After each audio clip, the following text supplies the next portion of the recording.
পাকিস্তানের একজন ডক্টর সাঈদ, তিনি নতুন করে ক্যান্সারের উপরে গবেষণা করেছেন এবং এটা পত্রিকায়ও লেখা হয়েছে। তিনি ক্যান্সারের নতুন একটি বিষয়ের উপরে গবেষণা করেছেন এবং এই গবেষণার জন্য তাকে পুরস্কৃত করা হবে। এই জন্য তিনি নিজের দেশ ছেড়ে আরেকটি দেশে যেতে হবে। তিনি সেই দেশে যাওয়ার জন্য বিমানের টিকিট কাটলেন। তিনি তার জীবনে দোয়ার যে ফল, দোয়ার মাধ্যমে যে কি করে অসম্ভব সম্ভব হয় তার বাস্তবতা তিনি নিজ মুখে বলছেন যে আমি বিমানের টিকিট কাটলাম, বিমানে উঠলাম, মনে বড় আনন্দ। দীর্ঘদিনের গবেষণার পরে আজ আমি পুরস্কার পেতে চলছি।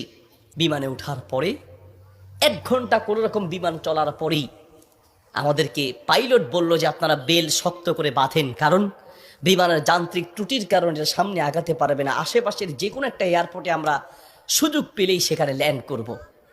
তিনি বললেন। কিছুক্ষণ পরেই বিমানটা ল্যান্ড করলো। আমি একেবারেই ভেঙে পড়লাম যে আমার বোধহয় যাওয়া হবে না।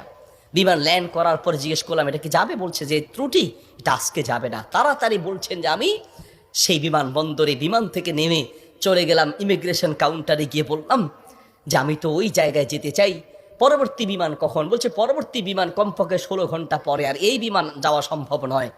তাহলে আমি কি করব? বলছে আপনি একটা কাজ করেন, যতদূর এসেছেন 3 থেকে 4 ঘন্টার মধ্যে আপনি পৌঁছাতে পারবেন যদি দ্রুত একটা প্রাইভেট কার নিতে পারেন। বলছে আমি তাড়াতাড়ি সেখান থেকে বের হয়ে ব্যাগটা হাতে নিয়ে দৌড়াতে দৌড়াতে এয়ারপোর্টের বাহিরে গিয়ে এক প্রাইভেট কার ঠিক করলাম। প্রাইভেট কার ওনাকে বললাম ভাই যত দ্রুত পারেন আগাতে থাকেন, টাকা নিয়ে টেনশন নেই, কারণ পুরস্কার তো বিশাল পুরস্কার, আপনি আগাতে থাকেন। প্রাইভেট কার ড্রাইভার গাড়ি চালাচ্ছে তো চালাচ্ছে। তিনি বলেন মোটামুটি কিছুক্ষণ যাওয়ার পরে হঠাৎ বিশাল তুফান শুরু হলো। প্রচন্ড তুফান দেখে ড্রাইভার বলছে ভাই সামনে যাওয়া সম্ভব নয়। বলছে চেষ্টা করেন। বলছে দেখছেন কি অবস্থা, রাস্তাঘাট সব গাছ বালা ভেঙে রাস্তায় পড়ে আছে। যখন তুফান আরো প্রচন্ড বাড়তে লাগলো, আমি অবশেষে নিরাশ হয়ে বললাম যে জীবন বাঁচানো দরকার, পুরস্কার দিয়ে কি হবে, নিজেই যদি মরে যাই থাক, পুরস্কারের চিন্তা নাই, সামনে যাওয়ার দরকার নেই। আশেপাশে বাড়ি ঘর দেখলেই কোনো একটা বাড়ির সামনে গিয়ে দাঁড়ান, বাড়িতে গিয়ে অন্তত নিজের জীবনটা বাঁচাই। একটা ঘর দেখতে পেলেন, ড্রাইভার সেই ঘরের সামনে গিয়ে দাঁড়ালেন, দরজায় নক করলেন। একজন বুড়ো মহিলা বের হয়ে দরজা খুললেন। বলছে বুড়িমা আমরা মেহমান, বিপদে পড়েছি, বাহিরে তুফান চলছে, একটু আশ্রয় চাই, কোনো পুরুষ থাকলে বলেন। বলছে ভিতরে চলে আসেন, কোনো পুরুষ আমার ঘরে নাই, তবে আপনারা বসেন, নিশ্চিন্ত থাকেন, আমি আপনাদের মেহমানদারির ব্যবস্থা করি। বলছে ঘরে পুরুষ নেই তো কোথায় গিয়েছে? বলছে কি বলবো, দুঃখের কথা, কিছুদিন আগে আমার ছেলে এবং আমার স্বামী তো আগেই মারা গিয়েছেন, আর কিছুদিন আগে আমার ছেলে এবং ছেলের বৌমা 2 জন একসাথে অ্যাক্সিডেন্ট করে দুনিয়ার থেকে বিদায় হয়েছেন। বাড়িতে শুধু আমি আর আবার নাতিটা আছে। বলছে আপনারা বসেন, একটু মেহমানদারি ব্যবস্থা করি। মেহমানদারি হিসেবে কিছু খাবার দিয়ে ডক্টর সাঈদের সামনে দিলেন, আর বুড়িমা তিনি নামাজে দাঁড়ালেন। নামাজ শেষের দিকেই তার নাতি হাউমাউ করে চিৎকার করে কান্না শুরু করলেন। প্রথম থেকে কাঁদছেন অল্প আস্তে আস্তে, পরে প্রচন্ড চিৎকার। ডক্টর সাঈদ বললেন বুড়িমা আপনি কি করছেন, একটু নাতিটাকে নিয়ে আসেন, এইভাবে কাঁদছে কেন? পরে নাতিটাকে কোলে করে নিয়ে আসলেন। ডক্টর সাঈদ জিজ্ঞেস করলেন যে তার চেহারা পুরো নীল হয়ে আছে, তার কারণটা কি, ওর কি রোগ হয়েছে? বলছে ডাক্তার সাহেব কি বলবো, দুঃখের কথা, আল্লাহ আমাকে পরীক্ষা করছেন। আমার স্বামী তো অনেক আগেই দুনিয়া থেকে বিদায় হয়েছে, আমার সম্বল ছিল আমার ছেলে, সেই ছেলেটাকে আল্লাহ নিলেন, ছেলের বৌমাকেও নিয়ে গেলেন। আমার এই নাতিটা কোনো রকমে আমার কাছে ছিল, তাই সে যায় নাই, এই জন্য অ্যাক্সিডেন্ট করে তারা মারা গিয়েছে, কিন্তু ছেলেটা রয়ে গেল। এখন এই ছেলেটার একটা কঠিন মারাত্মক ক্যান্সার হয়েছে, যার চিকিৎসা আমাদের দেশে সম্ভব নয়। ডাক্তার সাঈদ বলছে আপনি কি দেখিয়েছেন? বলছে হ্যাঁ, এটা নতুন ধরনের ক্যান্সার, এলাকায় যাকেই দেখাই সবাই একই কথা, আমাদের পক্ষে সম্ভব নয়। তো ডাক্তাররা কি পরামর্শ দিয়েছে? বলছে পাকিস্তানে যেতে। পাকিস্তানে একজন ডাক্তারের নাম বলেছে, তিনি এই নতুন রোগের, এই নতুন ক্যান্সার উপরে তিনি গবেষণা করেছেন, তার কাছে গেলে নাকি ভালো হবে। ডাক্তারের নাম বলেছে। বলছে নাম তো বলেছে, কিন্তু ঠিকানা তো কিচ্ছু জানা নাই। কিন্তু আমার বিশ্বাস, আমি প্রত্যেক নামাজের পরে এবং সেজদায় গিয়ে আল্লাহর কাছে দোয়া করি, কারণ আমার বিশ্বাস মানুষের পক্ষে অসম্ভব হতে পারে, আল্লাহর পক্ষে অসম্ভব বলতে কিচ্ছু নাই। আল্লাহু আকবার। আমি প্রতিদিন নিয়মিত আল্লাহর কাছে দোয়া করি, মালিক আমি তো সেই ডাক্তার, হসপিটাল কিচ্ছু চিনি না, আমার পক্ষে চেনা সম্ভব নয়, তার কোনো ঠিকানাও কারো জানা নাই।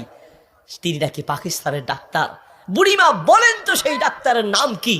বলছে সেই ডাক্তারের নাম নাকি ডক্টর সাইদ, নতুন করে তিনি নাকি এই ক্যান্সার উপরে গবেষণা করেছেন। বলছে বুড়িমা কসম করে বলেন তো ডাক্তার সাইদের সাথেই আপনাকে দেখা করতে বলেছে? মহিলা বলছে ভাই আপনি মেহমান মানুষ, আমি কেন আপনার কাছে মিথ্যা বলতে যাব? ডাক্তার সাইদ তিনি নাকি নতুন করে ক্যান্সার উপরে গবেষণা করেছেন, আপনার বাড়ি কোথায়? ডাক্তার সাইদ বলল বুড়িমা আমি আপনাকে কসম করতে বলেছি এই জন্য যে আমি বড় অবাক হয়েছি, আল্লাহ যে বান্দার দোয়া কিভাবে কবুল করেন, আল্লাহ যে মানুষের দোয়া কিভাবে কবুল করেন আমি এখন বুঝতে পেরেছি। কেন আমার বিমান নষ্ট হয়েছে আমি এখন বুঝতে পেরেছি, কেন আমি প্রাইভেট কারে উঠেছি আমি এখন বুঝতে পেরেছি, কেন তুফান শুরু হয়েছে আমি এখন বুঝতে পেরেছি, লক্ষ লক্ষ বাড়ি ঘর থাকতে কোথাও না গিয়ে আপনার বাড়িতে কেন এসেছি আমি এখন বুঝতে পেরেছি আল্লাহ বান্দার দোয়া কিভাবে কবুল করে। বুড়িমা আপনি যেই ডাক্তার সাইদের জন্য দোয়া করছেন সেই ডাক্তার সাইদের কাছে পাকিস্তানে যেতে হবে না, টেনে টেনে তাকে আপনার বাড়িতে নিয়ে এসেছেন। আমি ডাক্তার সাইদ আপনার বাড়িতে উপস্থিত আছি। আল্লাহু আকবার। প্রিয় ভাইরা আমার, আসা আন তাকরাহু শাইআন ওয়া হুয়া খায়রুল লাকুম ওয়া আসা আন তুহিব্বু শাইআন ওয়া হুয়া শাররুল লাকুম। আল্লাহ বলে বান্দা শোনো, আমরা অনেক সময় দোয়া করতে গিয়ে আমরা অলসতা পেশ করি অথবা অচেতন হয়ে যাই, অথবা দোয়া করার ক্ষেত্রে আমাদের ইয়াকিন থাকে না। কারণ হুজুর কত দোয়া করছি, কত বলছি আল্লাহর কাছে, কই না হুজুর আল্লাহ তো শুনে নেই, ঠিক না? অনেকের কথা অনেক হুজুর দোয়া করার জন্য বলেন, কত দোয়া করছি হুজুর, তাহাজ্জুদের সময় দোয়া করছি, শেষ রাতে দোয়া করছি, চোখের পানিতে মুখ ভাসিয়ে দোয়া করছি, কত চাইছি আল্লাহর কাছে, হুজুর আল্লাহ দেয় নাই। শোনেন আল্লাহ বলেন বান্দা মাঝে মাঝে আমি তুমি চাও আমি দেই না, এই যে আমি দেই নাই হতে পারে আমি এই না দেওয়ার মাঝেই তোমার কল্যাণ আছে। আল্লাহু আকবার। আমরা জানি না, হতে পারে ওই যে আল্লাহ দেয় নাই সেটার মধ্যেই আপনার জন্য কল্যাণ দিয়ে দিতে। এই জন্য দোয়া করবেন, পান বা না পান দোয়া করে যাবেন।